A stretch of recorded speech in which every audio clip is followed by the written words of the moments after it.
का समझ के मास्टर 12 बजे के पहुंचे मास्टर 5 बजे के 5 बजे के तो एक बाबा मन वाला चाय पी ले कादरी से तोला बाबा मन चाय पीने की ही हाँ मास्टर वो लाल तू का पहले भैया वही बैठे हुए दे हाँ, हाँ। वही देते पानी भरनी पूछे बोलो पानी बनी पूछिए कैसे कहो अरे का के सुना था अरे चाय तो पीती नहीं पीती हूँ कॉफी अरे ऊंचा वाली दास रे भाई अरे ऊंचा वाली तो मास्टर आओ। अरे चाय तो पीती नहीं पीती हूँ कॉफी ऐसे? अब आप जैसे बुड्ढे के लिए अकेले अरे घुल गई घुसल गई और गई तेरे होठों की लाली हाँ मास्टर सुन रही हो ना आई सुना था अरे घुल गई घुसल गई और गई तेरे होठों की लाली यहाँ था पर मोबाइल में टावर नहीं है रानी मास्टर फोन कर बे काली मास्टर अरे बेशरम के पहले जकर फेंक पे जकर जाग जाते अरे हमार चादर राज में हमार बेसरा अभी तो मास्टर तू हर जंगल ढाल नहीं है आई बेसरा जंगल का नहीं है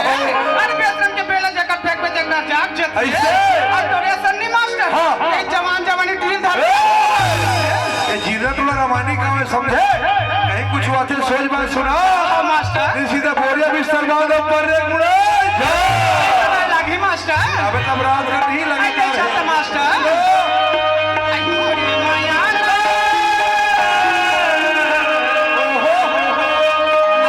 ला ला आई मोरी माया अरे सर भाई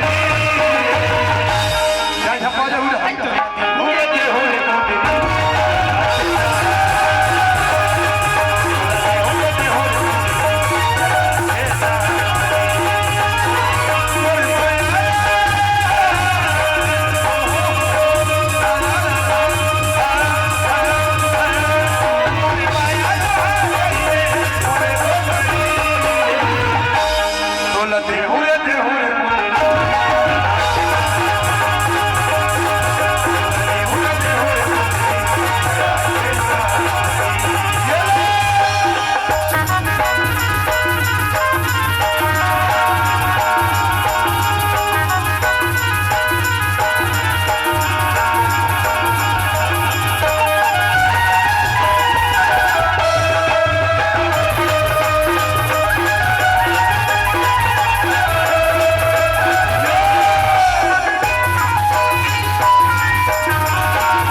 अरे पीपल के पत्ते गिरते हैं उठाते हैं कोई कोई अरे बोला कोई नहीं उठाया बोला मैं इच्छा उठाऊंगा ऐसी इच्छा दिखा था अरे पीपल के पत्ते गिरते हैं उठाते हैं कोई कोई ऐसे? अरे प्यार तो सभी करते हैं मास्टर बिल्कुल। लेकिन निभाते हैं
अरे मन एक मंदिर है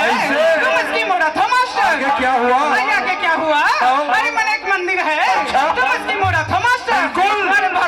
मैडम आप तो बहुत खूबसूरत हो मैडम। पूरी दिमाग खराब है बोला दे पूरे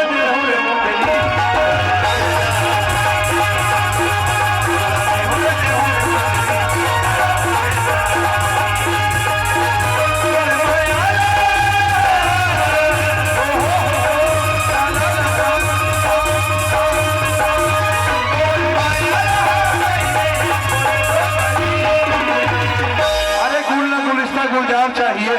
अरे गुलस्ता गुलजार चाहिए और कलाकारी में शौक रखते मेरे भाई बहन एक बार ताली की जोरदार आवाज चाहिए।